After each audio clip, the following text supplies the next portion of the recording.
Hello students. आज इस video के अंदर हम बात करेंगे epidemiology of malaria disease in the community health nursing first. तो सबसे पहले हम मलेरिया के इंट्रोडक्शन की बात करेंगे। तो मलेरिया जो डिज़ीज़ है वो एक तरह की पैरासिटिकल इन्फेक्शन है। ठीक है। पैरासिटिकल इन्फेक्शन मीन्स तो मलेरिया डिजीज़ किसकी वजह से कोज होती है? एक पैरासाइट की वजह से। ठीक है। और उस पैरासाइट को बोलते हैं प्लाज्मोडियम पैरासाइट। तो जो मलेरिया डिजीज़ है वो कोज होती है by the Plasmodium species parasite. Plasmodium के अंदर अलग अलग टाइप्स के स्पीसीज पाए जाते हैं, वो डायरेक्टली कोज करते हैं malaria disease in the humans. अब मलेरिया की ट्रांसमिशन की बात करें तो मलेरिया जो डिजीज़ है वो ट्रांसमिट होती है through the female anopheles mosquito. ठीक है। किसी एक इन्फेक्टेड पर्सन से नॉर्मल हेल्दी पर्सन में कौन डिजीज़ को ट्रांसमिट कराएगा? Female anopheles mosquito. ये फीमेल एनोफिलीज मॉस्किटो जब उस इन्फेक्टेड मलेरियल पेशेंट को बाइट करता है तो बाइट करने के बाद में उसके ब्लड को सक करता है, और उसके बाद में यदि वही इन्फेक्टेड फीमेल एनोफिलीज मॉस्किटो यदि किसी नॉर्मल हेल्दी पर्सन को बाइट करेगा तो वो क्या करेगा? उस प्लाज्मोडियम पैरासाइट को उस नॉर्मल हेल्दी पर्सन में ट्रांसमिट करा देगा। ठीक है। इस तरीके से डिजीज़ उस नॉर्मल हेल्दी पर्सन में डिजीज़ डेवलप होएगी, मलेरिया। अब इसके एपिडेमोलॉजिकल फैक्टर्स की बात करें तो जो इसके लिए जो रेस्पॉन्सिबल जो एजेंट है प्लाज्मोडियम, उसके 4 टाइप्स के स्पेसीज देखने को मिलते हैं। ठीक है। फर्स्ट है प्लाज्मोडियम वाइवेक्स। जो मलेरिया के जितने भी केसेस होते हैं उसके अंदर 70% केसेस के लिए रेस्पॉन्सिबल होता है प्लाज्मोडियम वाइवेक्स स्पेसीज। ठीक है। सबसे ज़्यादा मलेरिया कोज होगा प्लाज्मोडियम वाइवेक्स स्पेसीज पैरासाइट की वजह से। ठीक है। सेकंड है प्लाज्मोडियम फेल्सीपेरम स्पेसीज। तो मलेरिया के केसेस में 25 to 30% cases Plasmodium falciparum parasite की वजह से, प्लाज्मोडियम फेल्सीपेरम स्पेसीज की वजह से कोज होता है। ठीक है। और प्लाज्मोडियम जो मलेरी जो स्पेसीज है वो 1% केसेस कोज करता है। 1% केसेस के अंदर प्लाज्मोडियम मलेरी की वजह से डिजीज़ कोज होती है। और उसके बाद में फोर्थ है प्लाज्मोडियम ओवेल। मलेरियल केसेस में केवल कुछ परसेंटेज केसेस, मिनिमम केसेस जो मलेरिया के डेवलप होते हैं उसके लिए रेस्पॉन्सिबल होता है प्लाज्मोडियम ओवेल स्पेसीज। तो ये 4 टाइप्स के प्लाज्मोडियम स्पेसीज देखने को मिलते हैं, प्लाज्मोडियम पैरासाइट देखने को मिलते हैं, जिनकी वजह से डायरेक्टली मलेरिया डिजीज़ ह्यूमंस के अंदर कोज होती है। अब बात करते हैं इनके लाइफ साइकिल्स की कि डिजीज़ का क्या मैकेनिज्म होता है, किस तरीके से ह्यूमंस में डिजीज़ ट्रांसमिट होती है। ठीक है। तो प्लाज्मोडियम क्या है? एक तरह का पैरासाइट है। ठीक है। एक लिविंग ऑर्गेनिज्म है। ठीक है। तो जो प्लाज्मोडियम पैरासाइट दो होस्ट के अंदर अपनी लाइफ साइकिल जनरेट करता है, एक तो ह्यूमंस के अंदर और एक फीमेल एनोफ्लीज मॉस्किटो के अंदर। ठीक है। ह्यूमंस के अंदर जो उसकी लाइफ साइकिल जनरेट होती है उसको बोलते हैं एसेक्सुअल साइकिल। ठीक है। और मॉस्किटो के अंदर जो अपनी लाइफ साइकिल जनरेट करेगा उसको बोलेंगे सेक्सुअल साइकिल। ठीक है। सबसे पहले मॉस्किटो के अंदर अपना मल्टीप्लिकेशन करता है, सेक्सुअल साइकिल जनरेट करता है।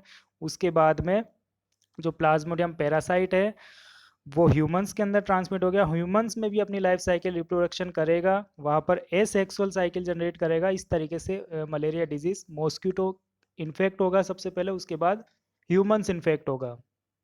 ठीक है। अब बात करते हैं इसके कुछ एपिडेमोलॉजिकल एनवायरमेंटल फैक्टर्स की बात करेंगे। तो मलेरिया डिजीज़ उन एनवायरमेंटल कंडीशंस में ज़्यादा देखने को मिलती है जहाँ पर मलेरिया के केसेस पहले से डेवलप हो रखे हैं।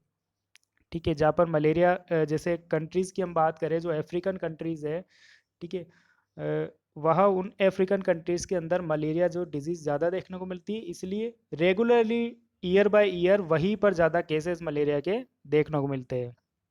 ठीक है। और ऐसे लोग जो ओपन प्लेसेस में स्लीप करते हैं, सोते हैं, ठीक है, वहाँ पर जहाँ मॉस्किटो ज़्यादा डेवलप होते हैं, ज़्यादा स्प्रेड होते हैं, वहाँ पर भी मलेरिया डिजीज़ ज़्यादा देखने को मिलेगी।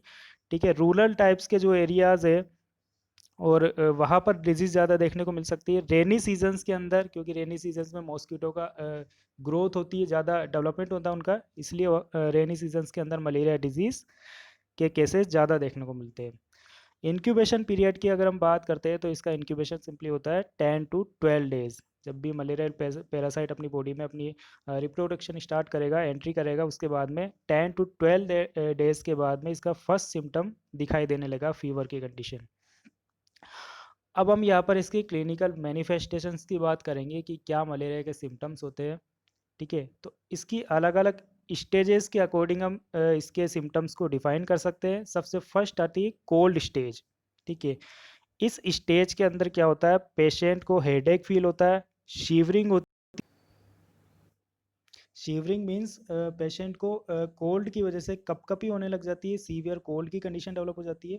और इस स्टेज के अंदर जो पेशेंट फील करता है चैटरिंग, उसके जो टीथ है वो चैटर्ड होने लग जाते हैं, रेगुलरली टॉकिंग नहीं कर सकता वो, और यह स्टेज कंटिन्यू रहती है फ्रॉम 15 to 30 मिनट्स तक। ठीक है, सबसे फर्स्ट आती है कोल्ड स्टेज। कोल्ड स्टेज के अंदर पेशेंट को ठंड लगती है, हेडेक डेवलप होता है, शीवरिंग कपकपी होने लग जाती है, उसके जो टीथ है वो चैटर्ड करने लग जाते हैं, और ये स्टेज कंटिन्यू रहती है 15 to 30 मिनट्स। उसके बाद हम देखते हैं यहाँ पर हॉट स्टेज। तो हॉट स्टेज के अंदर क्या होता है, एकदम से फीवर इंक्रीज होता है, वेरी हाई टेम्परेचर इंक्रीज होने लग जाता है, फेस और आइज जो पार्ट है वो रेड होने लग जाती है, स्किन जो एरिया है वो हॉट ड्राई होने लग जाता है, रेड कलर का दिखने लग जाता है, और पल्स रेट उसकी धीरे धीरे बिकम्स इंक्रीज होने लग जाती है। ठीक है, यह स्टेज कंटिन्यू रहती है फॉर द 2 to 4 आवर्स। उसके बाद में आती है स्वेटिंग स्टेज। स्वेटिंग स्टेज के अंदर क्या होता है, in this stage the sweating on all over the body, fever reduces and patient feels all right in 2 to 4 hours.